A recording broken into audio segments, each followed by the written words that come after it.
Ya estamos de regreso. El análisis de los hechos continúa. Obviamente aquellos que promueven la definición del Estado mexicano como un Estado laico, bueno, tienen sus propios motivos. Y es que dicen que en los últimos tiempos la Iglesia Católica y fundamentalmente la jerarquía de la Iglesia Católica se ha dado a la tarea de intervenir en asuntos públicos. Sin embargo, para la Iglesia Católica y para sus jerarcas y portavoces, esta participación e intervención de la Iglesia en el ámbito público tiene que ver fundamentalmente con un rasgo particularísimo de la Iglesia, su vocación profética, su misión de denunciar aquello que está mal y de recomendar soluciones, pues para que la gente aquí en el país viva mejor. Cuando se habla del aborto, del matrimonio entre personas del mismo sexo, de la posibilidad para que éstos adopten infantes o para que se asista a la muerte, entonces la Iglesia dice tenemos que participar. Pues a partir de aquí se dice la Iglesia tiene que regresar a su lugar de origen, a los templos y a su vocación y a su misión meramente espiritual. Pero ¿qué dice la Iglesia a este respecto? Vamos a escucharlo a través de esta sección, la entrevista que nos trae nuestro buen amigo José Lorenzo Fuentes Delgado, a través de la explicación que nos va a dar el presbítero Héctor Alejandro Frías. Vamos con la entrevista.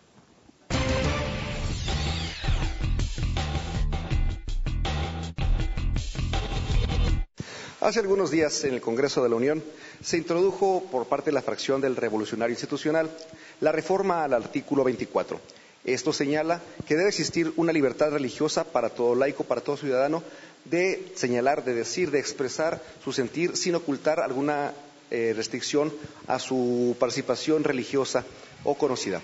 Es por eso que en esta ocasión Análisis Político tuvo a bien entrevistar al vicario de Pastoral Región Durango, Héctor Alejandro Frías Ramírez. Esto es con el motivo de conocer más allá el punto de vista de gente que participa dentro de la misma iglesia, que es parte del cuerpo de esta iglesia y tiene el sentir de los ciudadanos y de los feligreses en esta ocasión.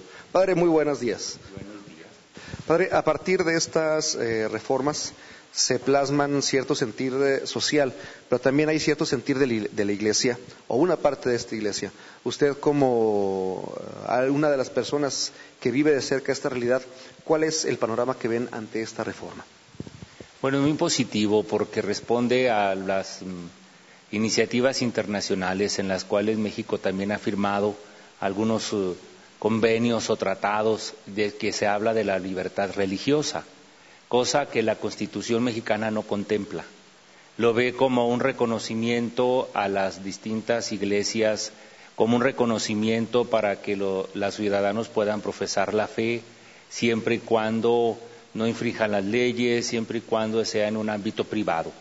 Sin embargo, la libertad religiosa va más allá, porque habla del derecho de todo ciudadano que tiene de profesar su fe, de propagarla, de manifestarla, incluso de tener como objeción de conciencia basados precisamente en sus principios morales, éticos, religiosos, y que implicaría el que se respete a la persona en su opinión, que se respete a las personas en su manifestación ante lo que es su fe.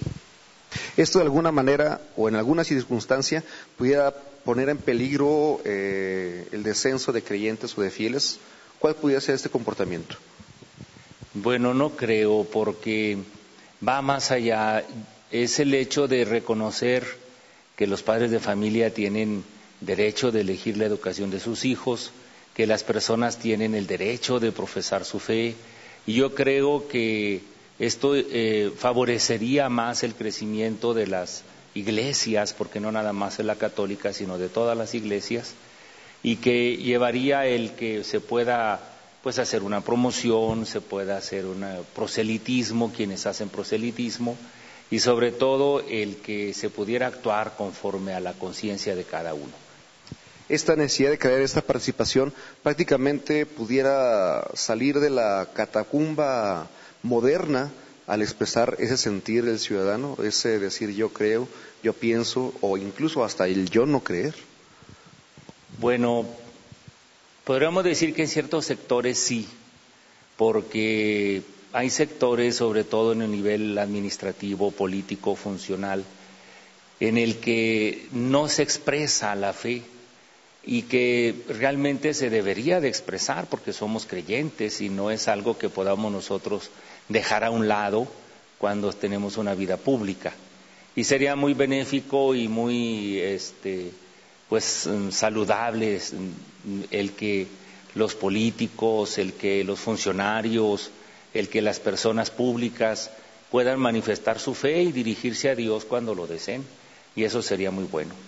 Es incluso sano, algunos políticos, incluso el mismo gobernador, incluso algunos mismos legisladores, en el caso de Jorge Herrera Delgado, ellos van a misa, profesan su fe abiertamente en un día de asueto, domingo, que no están en funciones, pero eso puede ser una interpretación a este tipo de libertades ya próximamente a reformar dentro de la misma Constitución.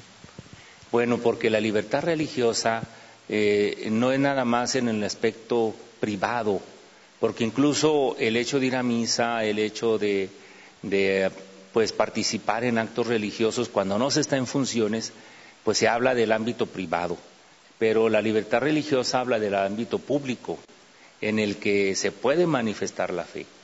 Yo creo que eso es parte de la sinceridad que nosotros esperamos de toda persona, el que se manifieste tal cual es, sin necesidad o sin obligación de ocultar ciertas cosas de su vida personal. Y yo creo que eso favorecería en ese aspecto, pero no nada más se fija en eso, sino que la libertad religiosa va más allá, incluso en el que cada quien pueda profesar su fe o cada quien pueda expresar que no cree y saber respetar la conciencia de las personas, saber respetar la manifestación de fe de las personas, pero sobre todo el que no haya aspectos ocultos o que hay que ocultar dentro de nuestra vida, sino que saberla manifestar siempre. Algunos aspectos, incluso sociales, a causa de la discriminación por profesar tal o cual religión minoritaria, incluso pudiera o han visto ustedes más cerca ese tipo de experiencias con algunos grupos en el entorno educativo, en el entorno social, incluso en el mismo ciudadano, en el social. ¿Cómo ven ustedes esta realidad ante una posible o inminente reforma?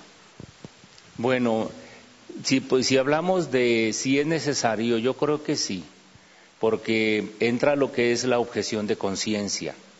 Cuando una persona no está de acuerdo con alguna legislación que se ha dado y que de alguna manera obliga al ciudadano a realizar ciertos actos, pero estos actos están en contra de su fe, de su conciencia, de sus principios morales, entonces la libertad religiosa le da la oportunidad al creyente de hacer lo que se llama objeción de conciencia y entonces abstenerse de ciertos actos que la ley le obliga, pero que con la libertad religiosa se respetaría su pensamiento. Estamos hablando, por ejemplo, de una institución pública en la que en el Distrito Federal, por ejemplo, que está despenalizado el aborto, una enfermera o un doctor pueda manifestar que él no quiere participar precisamente por sus principios religiosos. Ahorita la ley no lo contempla y le obliga, incluso con el peligro de perder su empleo. Sin embargo, con la libertad religiosa él tendría el derecho de manifestar esa objeción de conciencia y verse libre de esa obligación que está en contra de sus propios principios. Ese es uno de los efectos que tiene reconocer la libertad religiosa.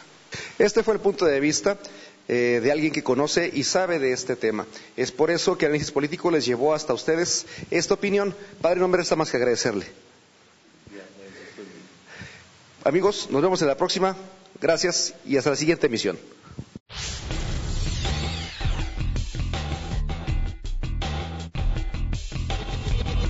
Mantente informado las 24 horas. Síguenos por internet. Análisispolitico.com. Continuamos.